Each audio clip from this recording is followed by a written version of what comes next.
नमस्कार दोस्तों। आज हम बात करने वाले हैं एक ऐसी लेजेंडरी सेडान की, एक ऐसी कार की जो रिलायबिलिटी और कंफर्ट का बेंचमार्क सेट करती है और एक टाइम पे इंडियन एग्जीक्यूटिव्स और बिजनेस क्लास की पहली चॉइस थी। जी हाँ, टोयोटा कोरोला ऑल्टिस। ये सिर्फ एक कार नहीं थी, ये एक स्टेटस सिंबल थी, एक साइलेंट अचीवर थी और एक ऐसी गाड़ी जो 10-15 साल चलने के बाद भी नई लगती थी।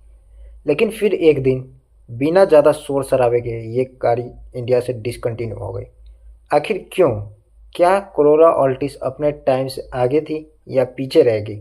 और क्या ये लेजेंड कभी इंडिया वापस आएगा? आज की इस वीडियो में हम कोरोला ऑल्टिस की पूरी जर्नी को देखेंगे, जापान से इंडिया तक और सक्सेस से डाउनफॉल तक का सफ़र।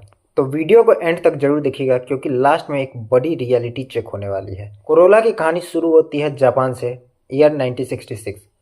टोयोटा ने एक सिंपल गोल रखा था, एक ऐसी कार बनाना है जो अफोर्डेबल हो, रिलायबल हो और पूरी दुनिया के लिए हो। और वहीं से शुरू हुआ टोयोटा कोरोला का सफ़र। फैक्ट सुनोगे तो शॉक हो जाओगे। कोरोला दुनिया की सबसे ज़्यादा बिकने वाली कार है। अब तक 50 मिलियन प्लस यूनिट सेल हो चुकी है ग्लोबली कोरोला की। इसका मतलब है हर 5th सेकेंड दुनिया में कहीं ना कहीं एक कोरोला ऑल्टिस सेल होती है। कोरोला का फिलॉसफी हमेशा एक ही रहा है, न ज़्यादा फ्लैशी न ज़्यादा स्पोर्टी, बस सॉलिड और डिपेंडेबल टेंशन फ्री गाड़ी। और यही फिलॉसफी इंडिया में आके ऑल्टिस के फॉर्म में साइन हुई। इंडिया में कोरोला ऑफिशियली आई 2003 में। उस समय इंडियन मार्केट्स में option Honda city, Mitsubishi lancer, कोडा ऑक्टाविया, हुंडई इलेंट्रा जैसे गाड़ियाँ थी। लेकिन कोरोला ने अलग ही इमेज बनाई। Smooth petrol engine, solid build quality और स्पेशियस कैबिन। और टोयोटा का नाम। इनिशियली कोरोला इंडिया में थोड़ी कंजर्वेटिव थी, लेकिन जो लोग इसे खरीदते थे वो रिपीटेड कस्टमर बन जाते थे। फिर आई कोरोला ऑल्टिस और यहीं से गेम चेंज हो गया। 2008 में टोयोटा ने इंडिया में लॉन्च की कोरोला ऑल्टिस और ऑनेस्टली ये सेडान परफेक्ट एग्जीक्यूटिव कार थी। ऑल्टिस का डिज़ाइन एलिगेंट, मैच्योर और प्रीमियम था। ये कॉलेज स्टूडेंट्स के लिए नहीं थी, ये बोर्ड रूम वाले लोगों के लिए थी। अंदर बैठते ही एक फीलिंग आती थी बॉस वाली गाड़ी।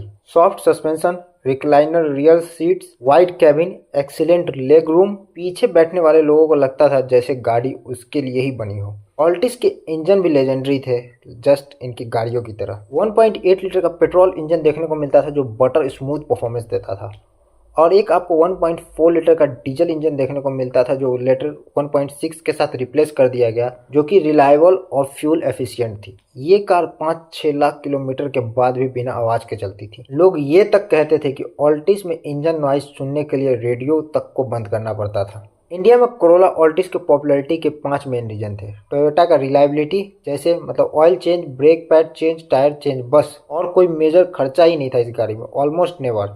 दूसरा लो मेंटेनेंस, लग्जरी फील के साथ लो रनिंग कॉस्ट।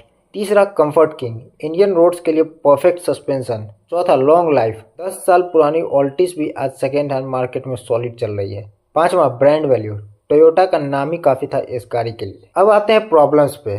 सबसे पहला प्रॉब्लम था चेंजिंग मार्केट। इंडियन मार्केट्स धीरे धीरे शिफ्ट होने लगे सेडान से एसयूवी की तरफ। क्रेटा, सेल्टोस, हैरियर सब आ गए। ऑल्टिस का कस्टमर बोलने लगा, इतनी लो गाड़ी क्यों लूं जब मैं एसयूवी इंडिया में इतने ही प्राइस में आ रही है। दूसरा प्राइस प्रॉब्लम, ऑल्टिस महंगी होती जा रही थी। पेट्रोल आपको 16 से 18 लाख में देखने को मिलता था और डीजल इंजन आपको 19 से 20 लाख के ऊपर देखने को मिलता था। और सेम प्राइस में लोग बोलने लगे फॉर्च्यूनर का डाउन पेमेंट हो जाएगा तो मैं कोरोला ऑल्टिस क्यों लूं। तीसरा लैक ऑफ फीचर्स, कॉम्पिटिटर्स आ गए फुल लोडेड फीचर्स के साथ, जैसे सनरूफ, डिजिटल इंस्ट्रूमेंट क्लस्टर, बड़ा टच स्क्रीन। और ऑल्टिस वहां पे सिंपल ही रह गई। ऑल्टिस में फीचर्स नहीं थे, बस रिलायबिलिटी के नाम पे एक अच्छी इंजन थी। चौथा प्रॉब्लम BS6 नॉर्म्स।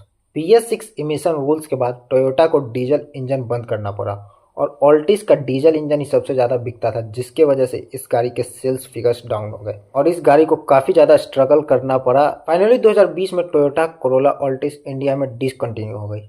कोई बड़ा अनाउंसमेंट नहीं, बस साइलेंटली गोन। टोयोटा ने फोकस शिफ्ट कर दिया अपना फॉर्च्यूनर, इनोवा और हाइब्रिड जैसे गाड़ियों पे। सेडान सेगमेंट ऑलमोस्ट इग्नोर कर दिया गया टोयोटा की तरफ से। अभी भी देखेंगे तो ग्लोबल मार्केट में कोरोला ऑल्टिस आज भी जिंदा है। हाइब्रिड वर्जन भी है, स्पोर्टी GR कोरोला भी आती है, लेकिन इंडिया, सच बोलूँ तो चांसेस काफ़ी कम है जब तक सेडान कल्चर वापस नहीं आ जाता इंडिया में, हाइब्रिड पे टैक्स कम न हो जाए और कस्टमर प्रैक्टिकलिटी के ऊपर इमोशन न रखे, तब तक कोरोला ऑल्टिस का कमबैक बहुत ही ज़्यादा मुश्किल है इंडिया के अंदर टोयोटा की तरफ से। कोरोला ऑल्टिस उन लोगों की कार थी जो शो ऑफ नहीं चाहते थे, जिनको पीस ऑफ माइंड चाहिए था, ये उन लोगों की गाड़ी थी।